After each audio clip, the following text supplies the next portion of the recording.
Okay, remember this slide? We just talked about the three kinds of stem cell.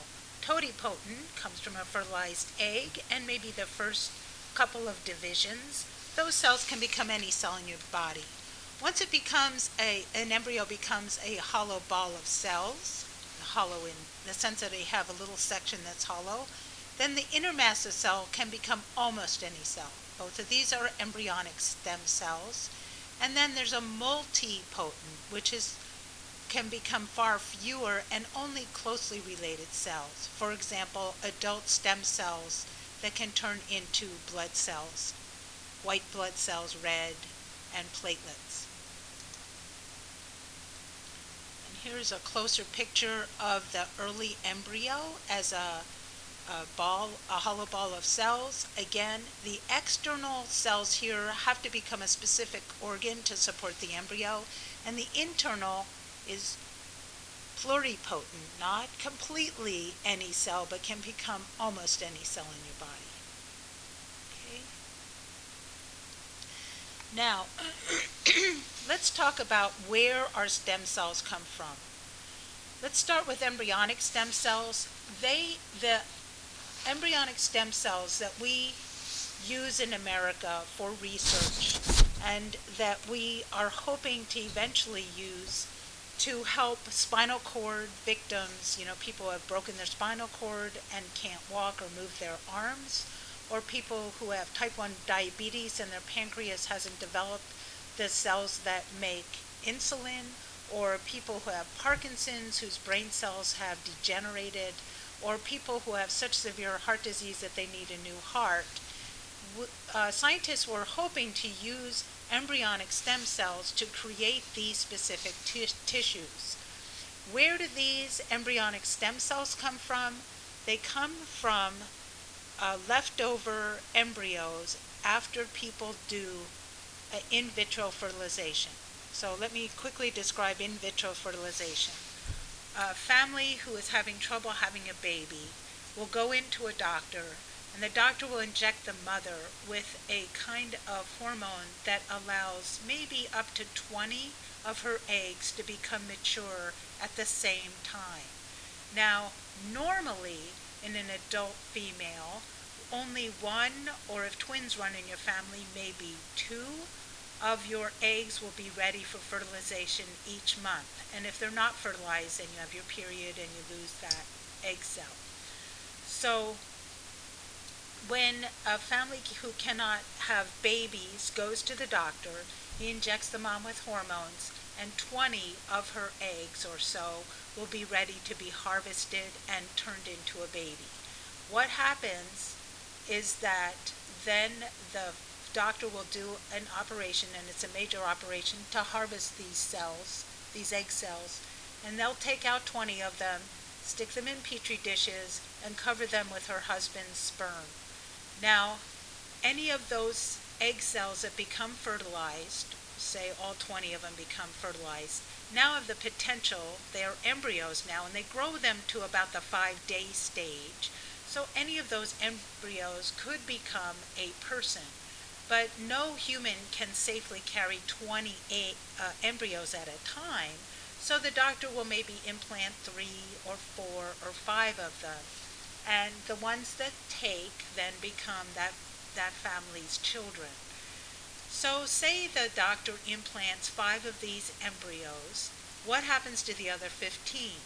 Well, they put them in a freezer with nitrogen gas, liquid nitrogen, and they're kept under very special circumstances so the embryos are still viable and could still become babies.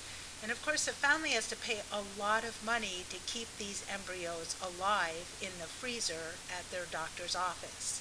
Now say the family had 5 implanted and only 1 survived, and they had 1 baby and they want to have another baby. So maybe another 5 might be implanted in the mom, and these are viable embryos, and maybe one of those ends up being their child. There's still 10 babies that are left in the freezer. Now, most families are not able to have and raise all the babies that they make in vitro fertilization. And the reason the doctors make so many babies is because it's an expensive and kind of stressful procedure. There's some danger involved because there's major surgery for the woman. And so they want to have as many embryos out of each attempt as possible. And they're hoping that to have a good success with that by having a lot of embryos available. What ends up happening is that almost every family that goes through this has some embryos that are left in the freezer. Eventually, the families may say, I don't want to have any more babies, so you can donate my embryos to science. Now, this is very controversial because each of those embryos could grow up to become a person if they were given the right circumstances. On the other hand, most of us cannot afford to have 10, 15 babies, and I know we all made fun of Octomom. She went through this procedure, and she determined she was going to have all of her babies, which turned out to be, I think, 16. And you can see she's really struggling to be able to financially support them and take good care of all 16 of the babies, etc. So are those the best circumstances for these babies? I'm not, I don't know. But this is worth discussing and thinking about very deeply, because I think your generation is going to have a lot to say about all the babies or all the embryos that are now in freezers all over America. I think there's more than 1 million of them. Should we use them for research? But if you use them for research or stem cells, then those embryos have to get destroyed. Or should we save them for people who can have babies and try to implant them, but then they're not their babies? It's very complicated, and maybe some of the policies for in vitro fertilization should be considered. For example, in Germany, they only allow such couples to create 3 embryos, not 20, only 3, which most families could handle 3 babies, not 20 babies. Okay, so those are embryonic cells. They're great because they can become any cell. They're not great because you're destroying a potential human being. And they're not great because they do carry the risk of rejection.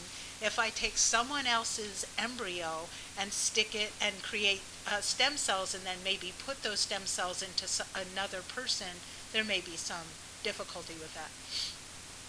Adult stem cells have some advantages. First of all, you don't have the ethical issues, but they can be hard to isolate and grow correctly. But they have another advantage, that if you take your own adult stem cells, then you can implant them back in your body and it won't cause any rejection issues. Here's an example of an adult stem cell that is found in your bone marrow, which eventually can develop into either these immune cells, the B cells and T cells of your lymphocytes, or any one of these several white blood cells that you see here, or a red blood cell, or these cell parts that clot your blood. They all are derived from this adult stem cell found in your bone marrow. Okay, and here stem cells offer many potential benefits, such as treating leukemia, lymphoma, replacing diseased or damaged organs. Thank you for paying attention.